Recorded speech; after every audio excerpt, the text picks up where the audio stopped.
Just a few notes on Michillinda Rd. Basically, I know it's been a little bit of a controversial thing, and it's probably going to get more controversial in the future, I imagine. And basically, we were approached about getting a petition for getting it paved, and which I said was great. It's going to be expensive. That's one, infrastructure is expensive. Two, roads are expensive. Three, the process that we have in place for doing this type of thing in Michigan, the United States, as far as I know, is expensive. So that's just the way it's going to go. And how this is done is through a special assessment from the people that live on the road. It can be financed in 3 different ways, and there's a 4 resolution process. I'll cover a little bit of that. The 3 ways that it can be financed through the taxes on this side. I mean, one, the township could just pay for everything, but we don't have enough money, so we'd have to come up with more money from somewhere else, where you're looking at passing a road millage, but then you have everyone paying taxes and only some people's roads actually being done, so that ends up being a highly politically controversial, divisive issue as well. So it's almost impossible to avoid that. But if you're going a special assessment route, the people along the road can be taxed proportionally according to their footage on that road, or everyone can just be done equally no matter how much footage they have on the road, or you can split 50-50 one way, 50-50 the other way. Specifically on Michillinda, when the petition was turned in, we were told that the people were interested in splitting it equally, otherwise that not everyone would be interested, there wouldn't be enough support. And there were plenty of people that signed the petition. The odd thing with these type of things is you don't know how much it's going to cost when you're signing the petition, which is why I tried to emphasize that it's going to be a lot of money, and like $1 million a mile, somewhere around there, which a lot of people say that's too much, that's more than it's going to be. But we have to pull a bond, which includes interest. There has to be various legal fees included in that for lawyers preparing the paperwork and things. So I think it's reasonable for people to assume it's going to be about $1 million a mile, so that they have a reasonable expectation going in. Because if you're expecting it's going to be less and it ends up being more, that is a lot more uncomfortable than if you're expecting it to be more and it ends up being less. And I try to be accurate when I give my predictions, and so it can fall either way. Which is a little bit of how this one fell out. I thought it was going to move a little faster. We got the numbers back, the initial numbers that we start with, from the road commission slower than I thought it was going to occur. It took a few months. And I know a lot of people right now are all about fighting the road commission. And that is a bad strategy. That's not going to work. I have a legal opinion from a law firm, not our law firm, it was done by the county, on the power that the county commissioners have over the road commission. They have some control over their budget, and they have control over appointing the commissioners, the road commissioners themselves. But beyond that, they have very little control / no control. It becomes the commissioners that are appointed beyond that point. So hiring personnel, firing personnel, all these types of things. And so the key is, in an organization like this, that I've been trying to tell people, and a lot of people won't take the advice, which, fair enough. Everyone can go their own way, but you have to work with the road commission. That's super important, and they're under a bunch of constraints about their budgets and that type of thing too. So you have to try to work with them and work out a reasonable deal that's going to benefit everyone. And I know rural places, and Dalton is in that transition stage from a more rural place to a more urban place, but a lot of times when things are factored out and political areas are divided up, we fall in with the rural communities, and a lot of times the rural communities are left out. That's the way it goes. So we need to be working with the road commission to try to get the things that we want to benefit this area. And Dalton Township has 27 miles of dirt roads that decade or a couple of decades ago was no big deal because they didn't have very much traffic. But now the population keeps increasing. Now they have more traffic. It's too much traffic for dirt roads, but you have to finance the paving somehow. So there's this lag time where you have dirt roads that are being used quite a lot. Now, back around to Michillinda.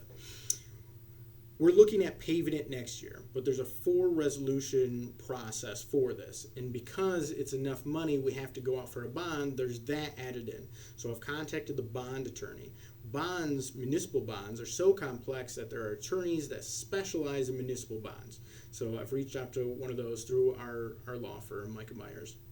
And so they're looking into it. I gave them the numbers that the road commission gave me to try to figure out what the numbers are actually going to be at the end. And then the resolutions, the first one is the intention. So the board passes that we have the intention of moving forward with this project. The next two are getting the role of who is going to be taxed on that special assessment and how much those are going to be. And then the final resolution says we're doing this thing, we're moving forward with it. This one also ends up a little more complex because Michillinda goes over into Fruitland Township a little bit.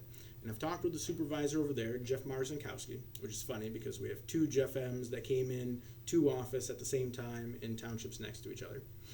But I talked to him, and Michillinda they're interested in paving it as well in Fruitland. So we're working that out. There has to be a contract in place, and we're working on that.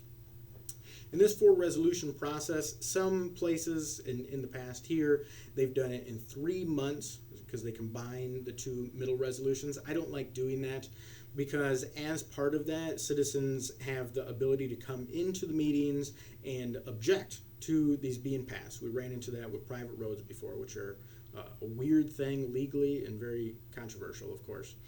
And if they have 20%, this is the way it was set up before on private roads, and I assume the paving is going to be the same. We should look into the details of that. But if we get 20% of written objections, then it kicks it out of the process and it doesn't occur. Now, I know there have been various rumors flying around on this, and there was an early rumor that it was going to be paved this year. That is not happening. We can't even get the paperwork done in that time, and especially because the road commission took a little longer than I was expecting to get back with the numbers. I just got it to the bond attorney, so there was no chance that it was ever going to happen this year, because then you have another 4 months for the resolutions, and then you have to actually start the work. And the road commission they had their stuff to do. They had to go measure everything. They had to look on where the road is supposed to be, because apparently dirt roads can move if everyone drives on one side more than the other, and that one is kind of off its line a little bit. So they're working on adjusting that, and they have to take soil samples to see exactly what they have to do to the road. I was at a road commission meeting, and various things came up. We are the first township to correctly, successfully, and legally pass an ORV and golf cart ordinance, the ORV ordinance specifically. North Muskegon has a golf cart ordinance. And so that has gone just fine, but as part of that, we discussed some various things. And multiple projects are happening in Dalton Township this fall. Obviously, Whitehall is happening, Russell is happening, so it's unfortunate driving through that. I've driven through both of them. And I was checking out the bike trail today, too, because there was a complaint about a bump. So it was raining, so I didn't think anyone would be on it. So I was driving that, looking at the situation there. And I crossed Michillinda.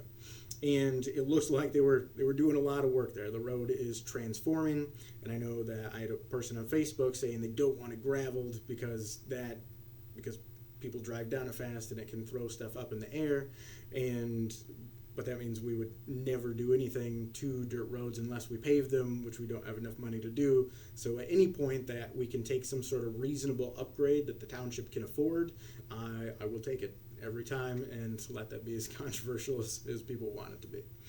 And I had a call. I just got a voicemail that I checked, and a woman was thanking me for getting work done on the road and the road commission. So that was great. So it's always mixed. No matter what you do, it ends up being mixed.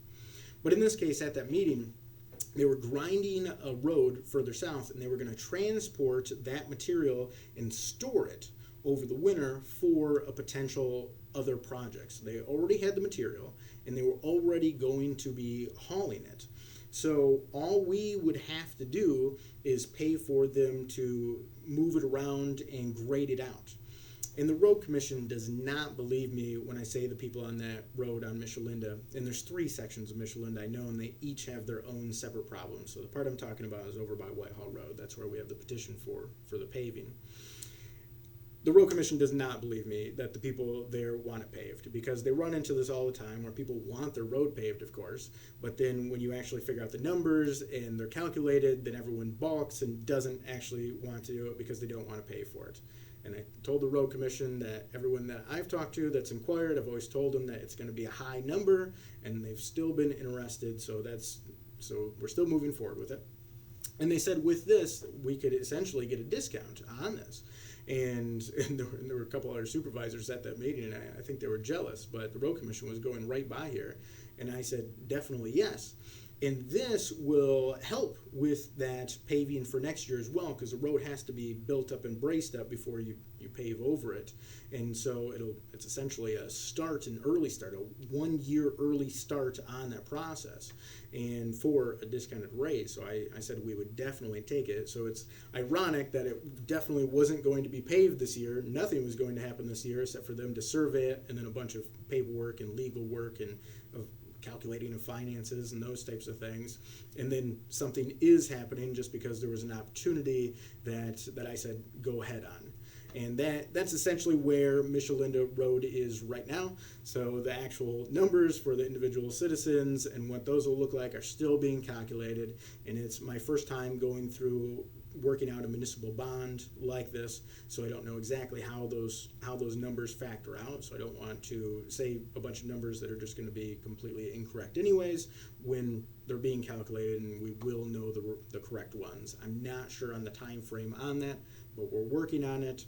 We obviously have 4 months for resolutions for going through the board, maybe a couple of months for other calculations before that, so it might be 6 months before we get through that entire paper and legal process. And then hopefully the paving can take place next year. But yeah, for now we have this upgrade happening that it wasn't planned. It was just an opportunity that came up. So that's why that came about. And I know I've had a number of people email and call and stop in and ask about what was happening. And so I've been telling people individually, but this is why I'm shooting these videos, to make a more general update so people can know what's going on. And that's where that is right now. And there'll be further updates coming up, obviously, as things roll out, so we'll find out more then.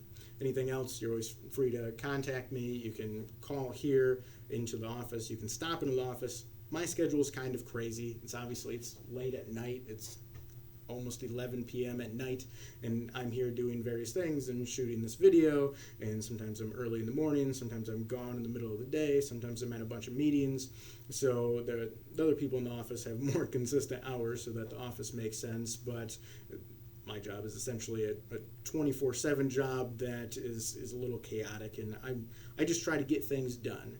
And so whenever I encounter things or whenever the schedule works, that's when I do it. So just stopping in the office, sometimes you can catch me, but sometimes I won't be here. And if you want to meet at a different time, if you want to meet on a weekend, or you want to meet way after hours, or you want to meet early somewhere at a house, something like that, you can feel free to propose that too, because I don't mind that at all. I certainly do that. And you can email as well. I try to respond to all my voicemails and all my emails every day, at least 6 days a week. I work 5, 6, 7 days a week, and I'm trying to work less on the weekends, but I don't know if that's ever going to occur. But nevertheless, feel free to reach out and ask questions, and as we figure this process out. So this was one of those things where, we've been working well. I've been trying to work well. Other people have other philosophies, but I've been trying to work well with the road commission, and they helped us out in this circumstance, which they can do. And we've had some disagreements, but in this case, I think things seem to be going well. And there's always the issue of, if you're not doing anything with the roads, that's a major problem, because you're not doing anything with the roads. But then when you are doing things with the roads, the construction is a pain. So it's one of those classic Michigan jokes that everyone knows about, along with the swerving past the potholes. So sure, both very true. Good representations of reality. Anyways, that's all on Michillinda Rd for now. Further updates in the future will occur.